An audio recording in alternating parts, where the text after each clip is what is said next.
Welcome back. Still watching Business Morning on Sunrise Daily. And now we'll discuss Forex. Yeah, it's a topic that you really want to hear. And we're doing that with the Chief Executive Officer of Kira Forex. I think they call her Kira Forex for those who know her. Sikira Lamidi is the Chief Executive Officer of Kira Forex and joins us right here in the studio. Hi, Sikira. Good to have you. Good morning. Morning. Yeah. Thank you for having me. Yeah, so, I mean, this period in Nigeria, the issue of Forex is a sensitive one, affecting everybody, especially those in the real sector, manufacturing and all of that. But, I mean, you say you have some tips on risk management and profit optimization, and we would really love to hear that. All right, so basically what we do is that we trade using the charts like what is showing now. So we take advantage of the fluctuation between the exchange rates to make money. So we study the chart, we study each and every economy, then we project that on the chart to make profit. Okay, so what can manufacturers do at this time? You understand, when it comes to, because of the fluctuations, even though for the last, I think over a week, we have seen a bit of stability, you know, and you know, manufacturers, for instance, they have to import and they have to deal with customs duties, which unfortunately has been fluctuating, and all of that. What are some of the ways that they can protect themselves against these fluctuations? And of course, it fits back into the consumers' prices. All right, so what I think is most of these manufacturers can just save in foreign currencies. Yeah, they can save in foreign currencies so that they can make a lot of profit, even when the exchange rate goes up. Okay. All right. So another thing, obviously, apart from Forex, is obviously the price of things are going up. And now we have the issue of the petrol scarcity, which also fits into, you know, what manufacturers have to face. From your own interaction and your experience, what are some of the tips, especially the startups? You know, a lot of young people want to go into ICT and everything. What tips can you share with them?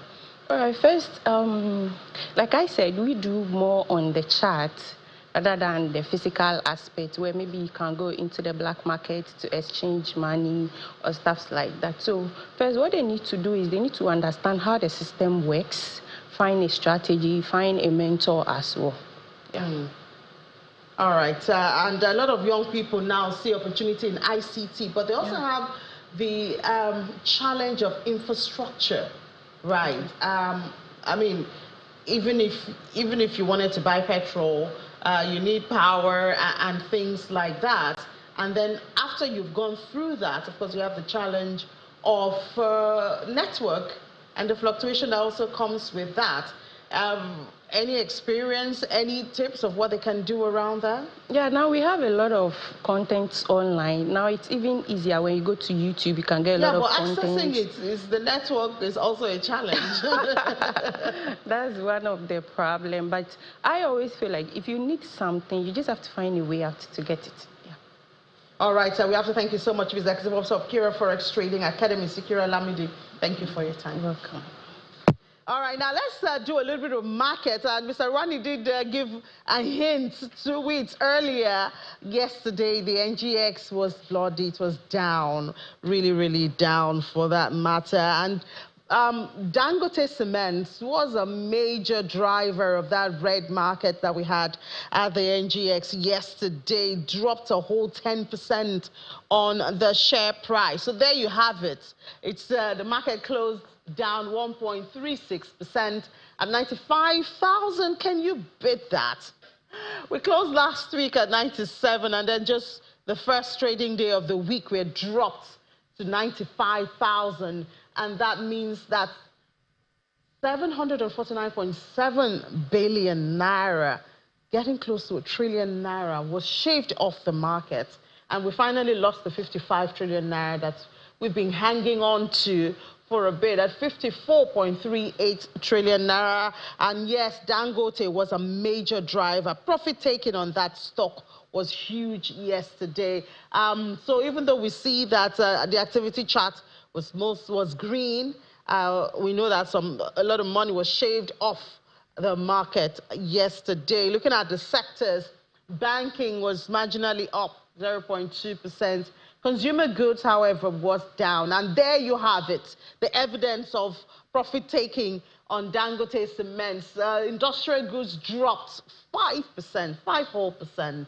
Insurance followed suit, a little bit of gain on oil and gas at the end of trade yesterday. And looking at the top trade, your STD Insurance, GTCO, and Wema Bank, that explains that gain that we see on the counter, on the banking counter. Mostly these are financial services. Now, looking at the smaller market, the NASD OTC market, it was negative, closed negative yesterday, 0.27 at 1,477.03.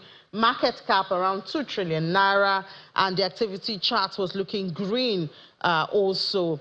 32 deals, 7 stocks traded, and a whole lot of gain on the volume, more than 1,000% on the volume yesterday. Well, kind of quiet market now. Perhaps investors are waiting for some push factors that could move them one way or the other. We know that yesterday also the first domestic dollar bond from the federal government of Nigeria opened. So maybe that's where investors are looking at this time, I wonder. But that's much we'll take now. Remember, at 1 p.m., I'll be back here with Will Ibong. We'll give you fresh market numbers, and we'll have a whole 55 minutes to go around the world of business. That'll be at 1 p.m. So let's head back now to the Sunrise Daily Studio.